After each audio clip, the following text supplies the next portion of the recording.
Whiteman Air Force Base in Missouri. SR71 BlackBird, America's old super spy. Whiteman Air Force Base in Missouri. It was December 17, 1993, that a crowd first gathered here to greet the nation's most closely kept aviation secret. 172 feet of aircraft, all wing, no tail. The B-2 Spirit made a lasting impression.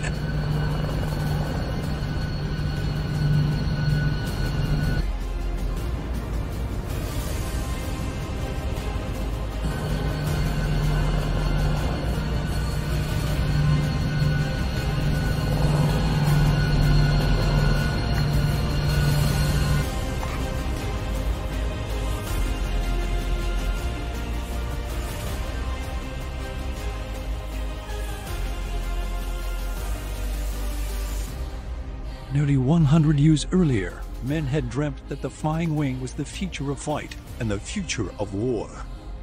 But it wasn't until the early 1930s that the dream became a reality, when two young brothers, Weimer and Walter Horton, first began to design wings for the new Nazi regime. With the outbreak of World War II in 1939, the brothers continued their groundbreaking work under a shroud of secrecy. By 1941, they are exploring the use of a transport wing to help in the planned invasion of Britain.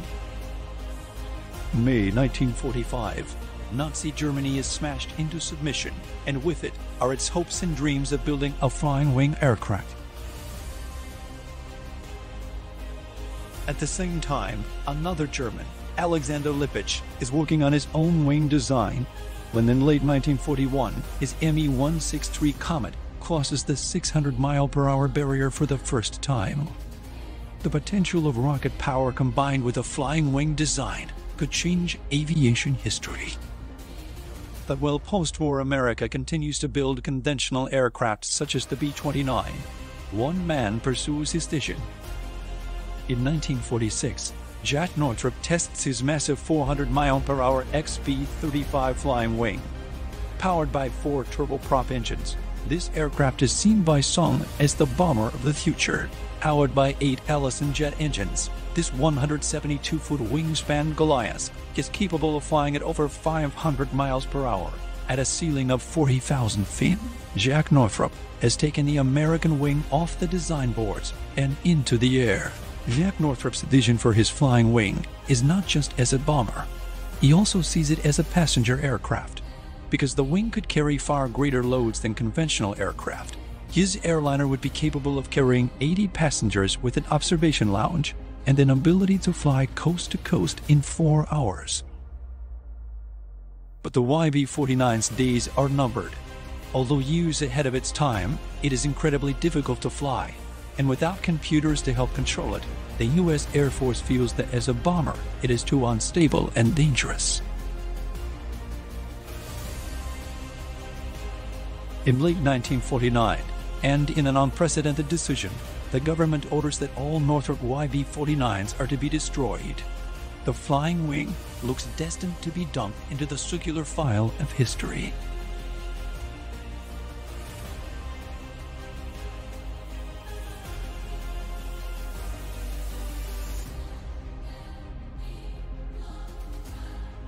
The first American aircraft anything like the B-2 emerged in the 1940s with the XB-35. A bat-wing shape was designed to create maximum airlift for long-range bombing missions. The YB-49 followed it. Same shape, more advanced, but stealth was still not a consideration. That came in the 1960s with a focus on the Cold War. Lockheed built the SR71 and gave it some stealth qualities, including a skin with special radar-absorbing materials. The SR-71 was a long-range spy plane, but not a nuclear war deterrent. For that, the United States needed a stealth bomber. Reducing the radar signature meant no tail on a curved design. ideas and innovations, it took a leap forward with a paper published in 1964 by a mathematician on the other side. After years of working behind a complete screen of secrecy, the team of visionaries at Northrop have rewritten the rules of aircraft design. The legend goes this way. When the YB-49 contract was canceled and the Air Force ordered those airplanes all cut up for scrap, Jack proceeded to destroy all that data. So our design was from scratch with the confidence that it would all work because Jack had done the YB-49. November 79, Jack was in his 80s. He did have to sign a security agreement before he came into the meeting. Jack was asked to open a box and lift out what was inside, and there was a small model of the B-2. Tears came to his eyes, and he said, "Now I know why God has kept me alive for 25 years." He immediately started to ask technical questions, the wingspan and the lift-to-drag ratio and the wing loading and all of these aerodynamic numbers. As my co-designer, Irv Wallen, would tell him what our answers were, he would then remember immediately what it was for the YB-49. It was a very emotional moment. Not many people of the current aviation generation have the opportunity to interface with the guy whose name is on the door of the company.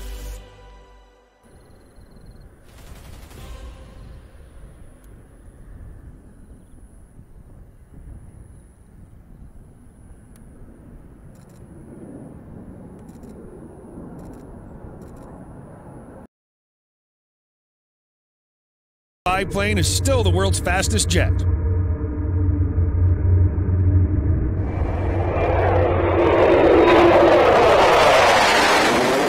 The sleek and sinister SR71 BlackBird looks like it belongs in a science fiction movie.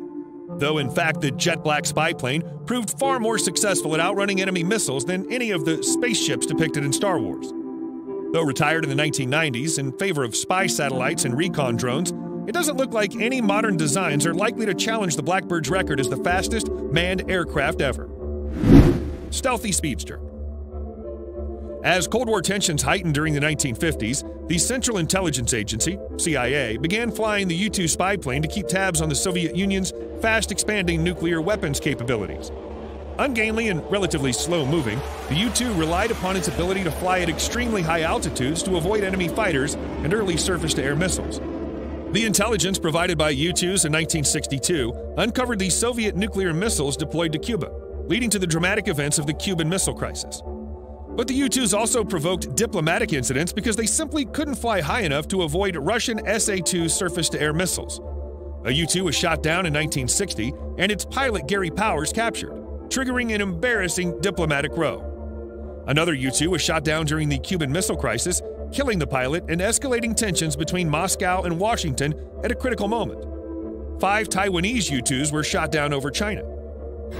American engineers realized altitude was no longer an adequate defense, and in 1957 began working on a plane for the CIA that they hoped Soviet radar would be unable to detect, and that could outrun any missiles fired at it. The Lockheed Skunk Works factory ultimately developed the A-12, codenamed Archangel. The prototype was first tested in Area 51 in 1962, and in the end, 15 A-12s were produced.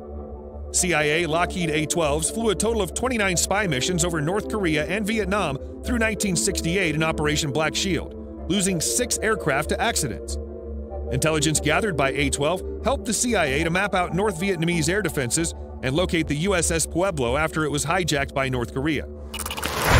The Air Force developed prototypes of an interceptor version, the YF-12, and later considered a high-speed bomber, the B-71, coming numerically after the XB-70 Valkyrie bomber that never entered production.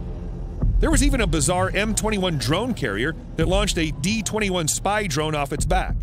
However, none of these spin-offs entered service, and the A-12 was retired in favor of an Air Force-operated variant, the SR-71.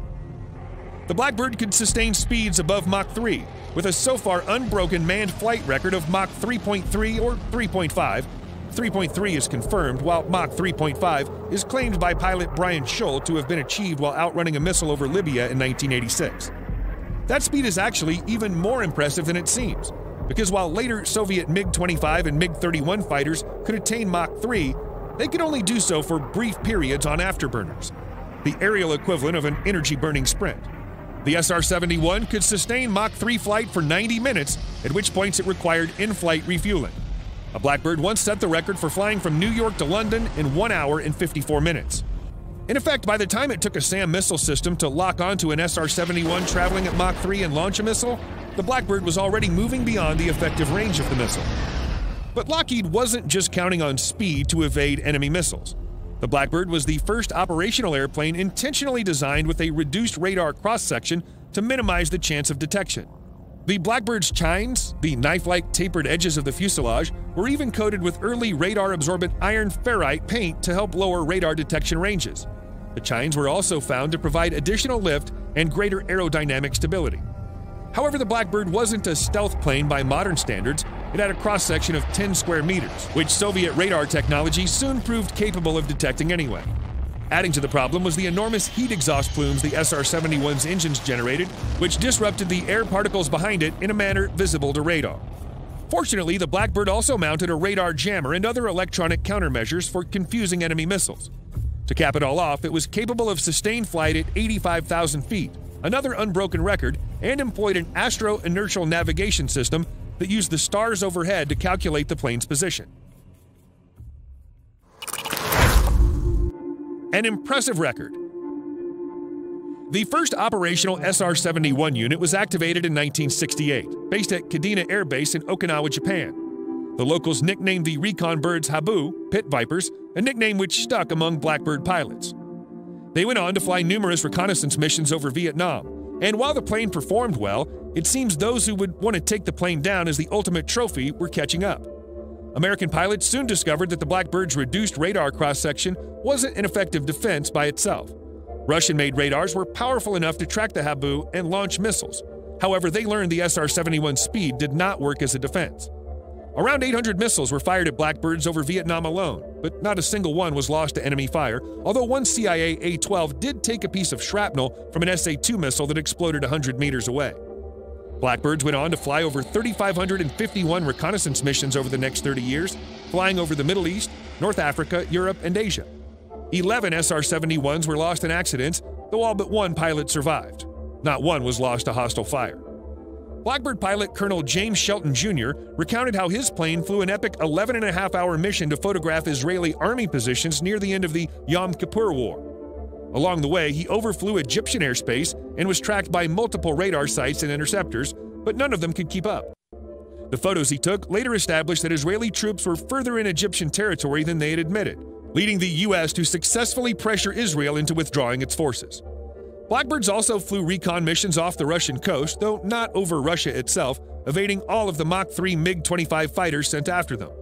Soviet defector Viktor Belenko wrote in his biography, MiG Pilot, they taunted and toyed with the MiG-25 sent up to intercept them, scooting up to altitudes the Soviet planes could not reach, and circling leisurely above them or dashing off at speeds the Russians could not match.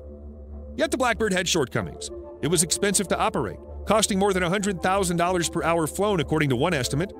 Furthermore, an SR-71 required an average of a week of maintenance between each mission because the high-speed flights often caused bits and pieces of the airplane to loosen or come off. More importantly, spy satellites and drones could handle these strategic missions that the SR-71 was supposed to perform, and the Blackbird, which relied on 1960s technology, had no data link to transmit its intelligence data back to base, so it was not considered ideal for providing data in a time-sensitive manner. The SR-71 was first retired in 1989, before 3 airframes were brought back into service in 1994. However, the operating costs of the small fleet were extremely high. Despite attempts by politicians like Senator John Glenn to save the program, the Air Force wanted to redirect funding to other projects. The SR-71 was finally withdrawn from service in 1998. NASA's 2 Blackbirds were retired the following year. For years, there were rumors of an even faster spy plane, the Aurora, but its existence seems unlikely at this point. Rather, the Pentagon relies on drones and satellites if it needs to cast an eye on a well-defended location. Why risk lives and diplomatic incidents using manned aircraft? The still classified RQ-180 Global Hawk stealth drone currently in development is believed to be the effective successor of the Blackbird. What about gathering intel over places where there is no threat from surface-to-air missiles?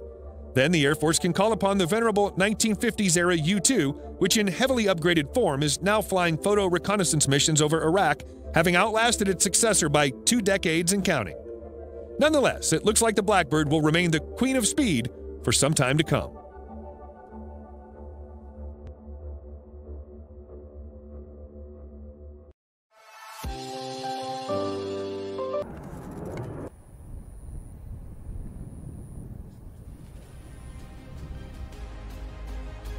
The technological array is awesome, with over 130 onboard computers controlling every element of the aircraft. The B-2 is light years ahead of anything yet built.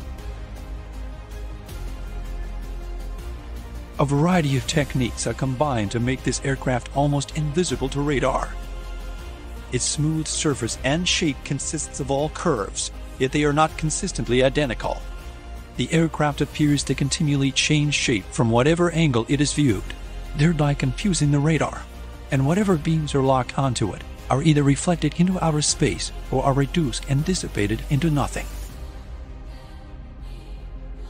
The B-2 is coated with special RAM, radar-absorbent materials, such as carbon fiber composites and top-secret reflective paint that further reduces its detection from the enemy.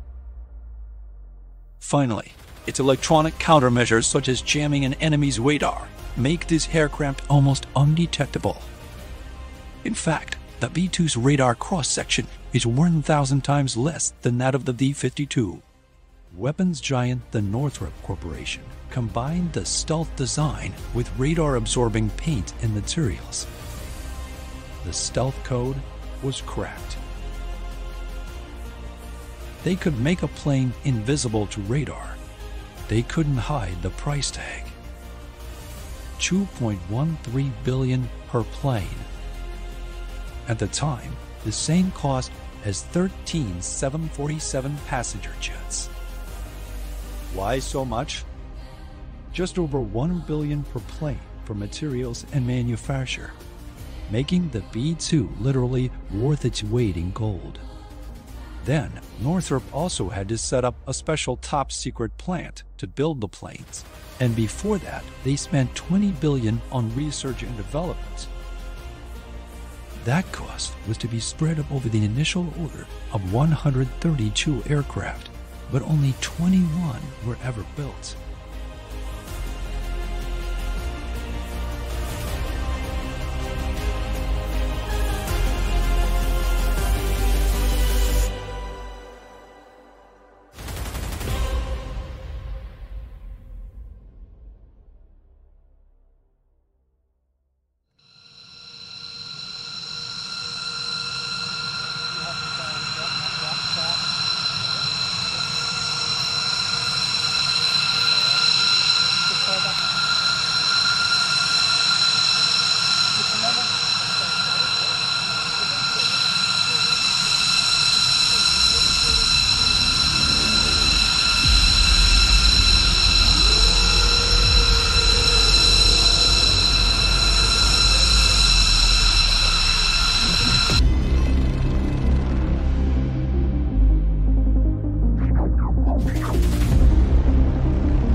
That whole part of testing the aircraft, you had to develop special test equipment.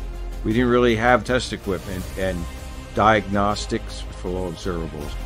And one by one, the team was very innovative and they developed from scratch various machines and tools to help check out that aircraft to gain the confidence to be able to predict, yes, we now know that this plane is going to meet all the criteria that's in the engineering drawings. It's good to go, and you could go fly and succeed with low observable properties. That was a huge undertaking.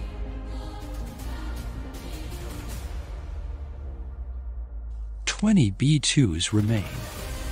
The 21st became a case study. Even a $2 billion plane can have a fatal flaw." February 23, 2008. The Spirit of Kansas takes off from the U.S. Air Force Base in Guam, the end of a 4-month deployment.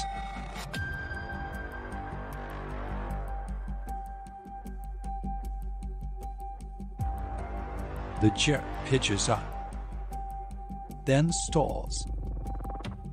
The pilots have a split second to work out if they can save the plane. Then, a wing hits the ground. They realize all is lost, and they eject. Just 17 seconds after takeoff, the B-2 crashes and bursts into flames. The culprit? Water. Guam's humidity causes speed sensors to malfunction. They tell the system it's going 14 miles an hour faster than its actual acceleration. The onboard computer commands full nose up. But without enough speed to support their high-pitched takeoff, they lose lift and crash.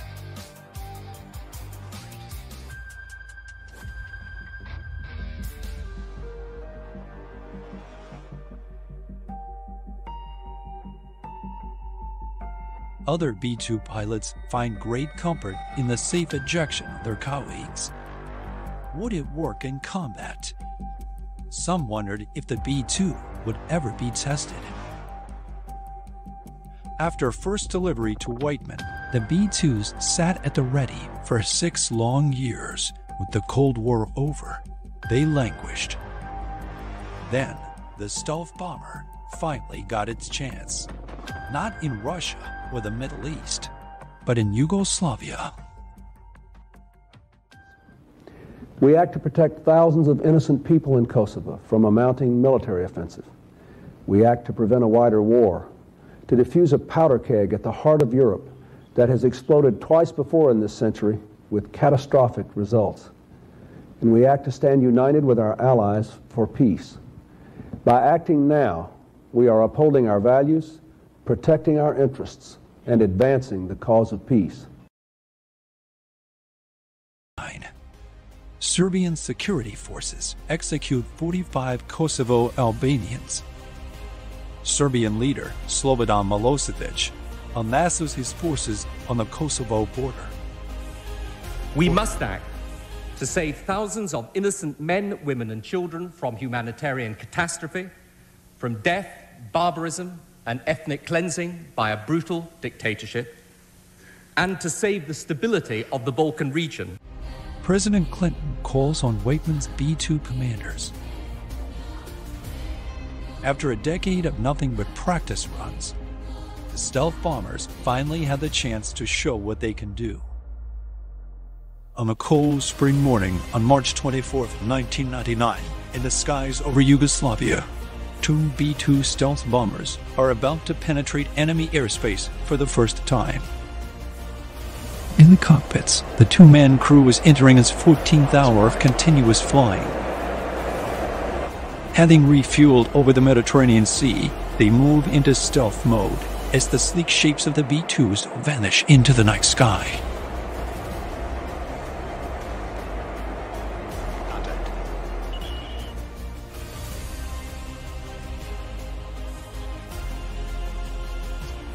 The 2 B-2s separate, one above the other, and climbing to combat altitude, begin their carefully choreographed bomb runs. The B-2 pilots have no chaff, no flares, no high-speed afterburner, and no missiles to fire back.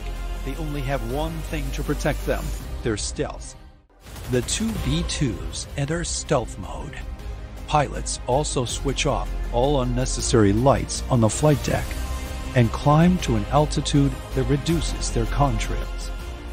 14 hours into their flight, pilots confirm the mission is a go. The aircraft shudder as they discharge 5 bombs from twin rotary pylons. The B-2's guided bombs strike Serbian airfields. 32 direct hits. The Serbs scramble a dozen MiG-29s. The enemy fighters scan the night sky for the B-2s. It's tense and dangerous. NATO sends up fighter jets for added protection, but the B-2s follow their blue lines out of conflict. No sign of detection. Night 1, triumph and relief. But it's far from over. Whiteman expected the B-2s to be used for the first 3 days of the war only. Instead, NATO commanders call on the bombers again and again. The demand strains resources, but the results speak for themselves. 8 out of 10 targets hit on the first pass. In the first 8 weeks of combat, the B-2s only fly 3% of the combat sorties, but strike 33% of all targets. On June 10, 1999, the war in Kosovo ends when Serbia finally agrees to a peace deal. NATO used no ground forces at all, but relied entirely on air power.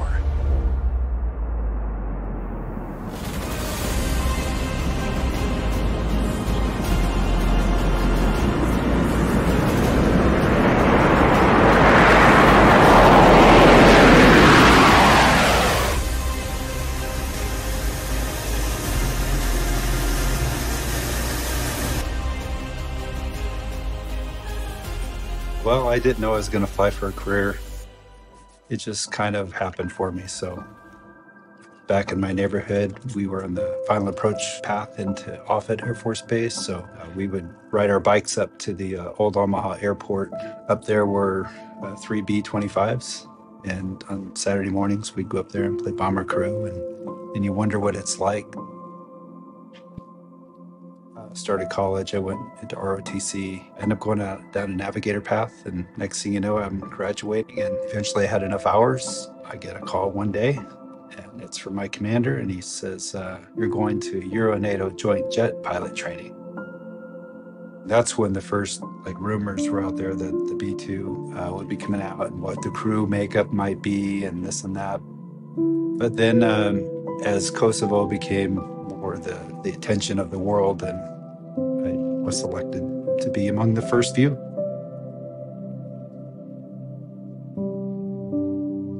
A lot of the design of the B-2 cockpit came from the F-111, so it was an easier transition for me.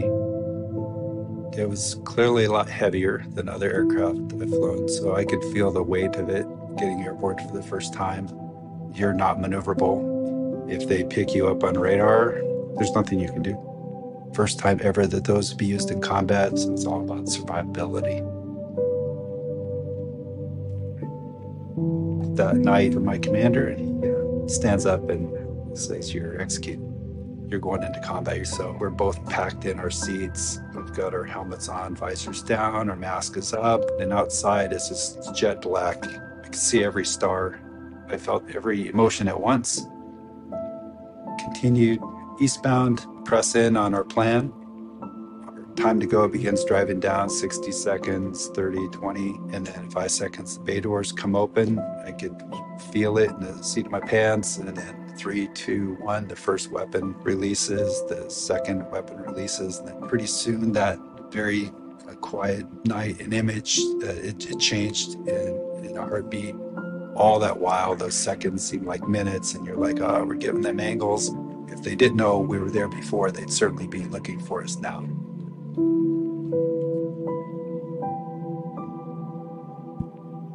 Running on adrenaline, we were fairly low on fuel, so we found our tanker. Now we have enough fuel to get home. Approached the eastern seaboard. Yeah, could finally hear American voices. It just felt good. We pressed inbound, it checked in, and air traffic control didn't say anything. Here you are, okay. Yeah, I always get emotional when I talk about seeing the U.S. again after all that. I'm very lucky, very proud, and very fortunate to have had the opportunity. Just about anybody who's contributed to the B-2 gave me the tools and technology I needed to do what I had to do, and I'm really just proud of that airplane.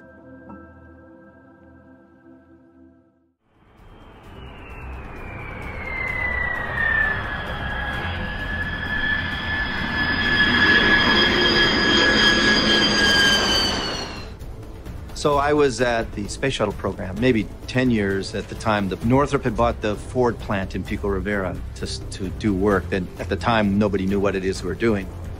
So they went after Ed. They got Ed to come to Northrop.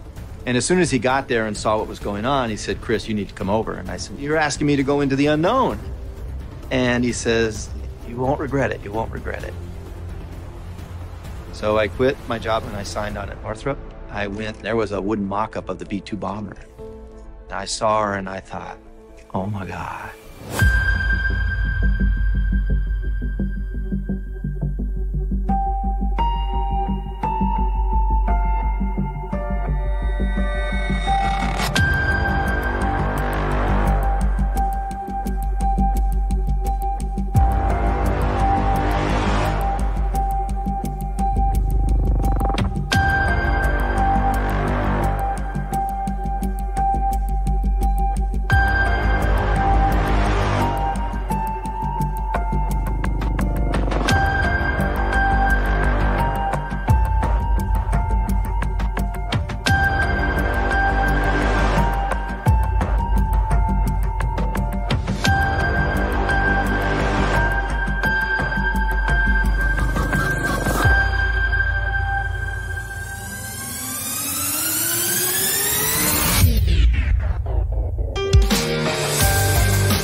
I think the predominant thing for me was fascination. You know, nothing in the engineering training explicitly prepares you for whatever job you drop into, with the exception of probably a few techniques and tools here and there, at least for the kinds of jobs I was doing. It was more about, wow, this is the opportunity to learn everything I possibly can about this cool airplane.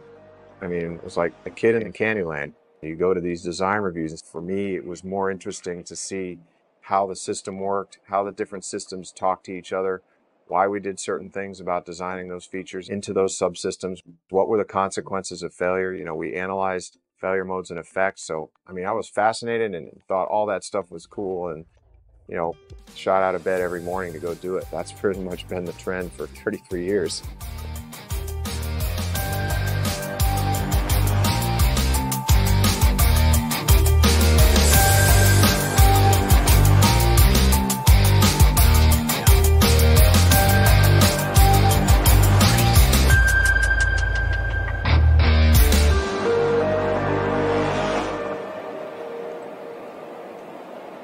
I remember standing up there closing the banquet, and I looked out at the people out there, and I said, "You humble people."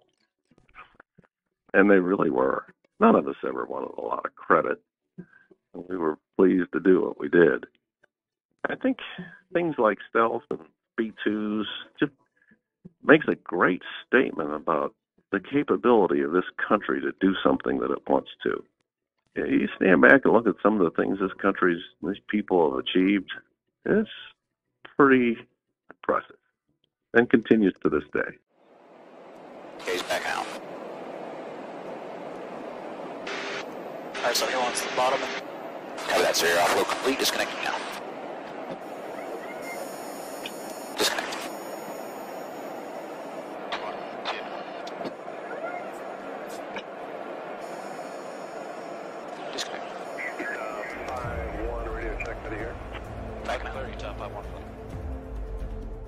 The B-2 is the cutting edge of technological warfare. Its ability to use stealth and its enormous range to reach any target unchallenged is second to none. The technology of the B-2 is so cutting edge that the United States Air Force has the B-2 on its books until 2040.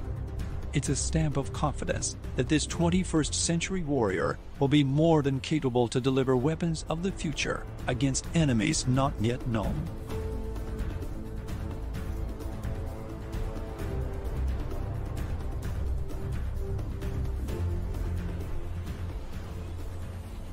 So there was that whole part of testing the aircraft. You had to develop special test equipment.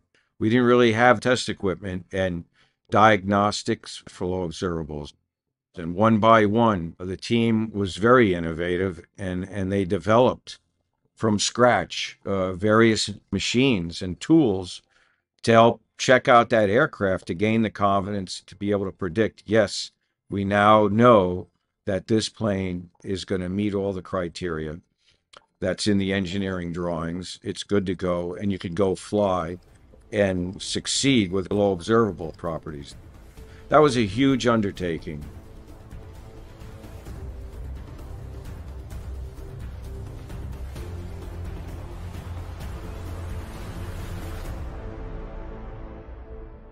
You know, I was young and there was a lot of designers that I worked side by side with, and they made sure that you were teamed up with a more senior person so that you could learn and grow. You saw the commitment that Northrop Grumman had made to make sure that everybody was successful, not only, you know, the people, but the programs. I think that Kevlar duck that I designed and finished, knowing exactly that I had completed it and met all the standards and went through all the process of design checks and such, was really exciting for me, thinking, you know, this is going to be part of the future B-2 bomber. You know, it was quite an accomplishment for me.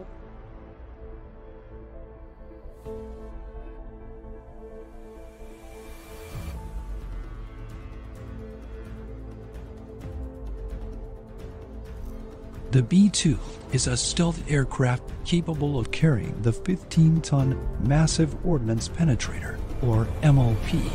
These bombs can knock out installations buried deep underground.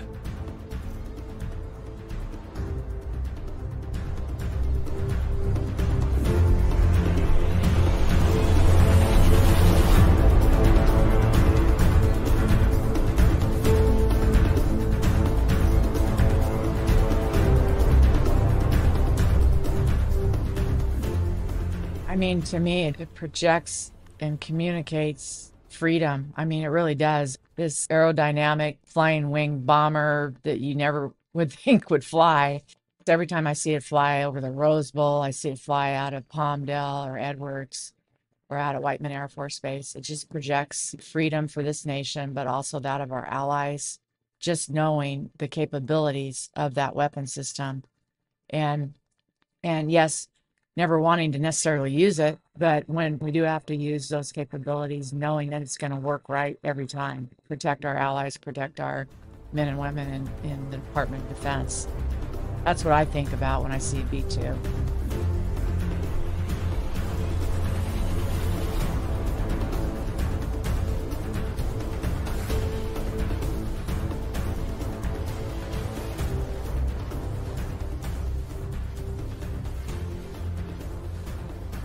Her stealth silenced her critics. Through 20 years of trials and triumphs, the B-2 has managed to stay ahead of America's enemies, learning from each new conflict, adapting and upgrading. There's a lot of things unique about the B-2, and of course the first thing is you can't go anywhere without people driving their cars off the road and stopping and getting their cameras out. You know, wherever you go, you're going to get attention. So you really can't go anywhere in the daytime and not be noticed and make a big commotion. On the other hand, flying in combat, and we do that mostly at night, it's all about stealthiness. It's all about being quiet, being sneaky, getting in and out, and not being detected. So it's a paradigm shift.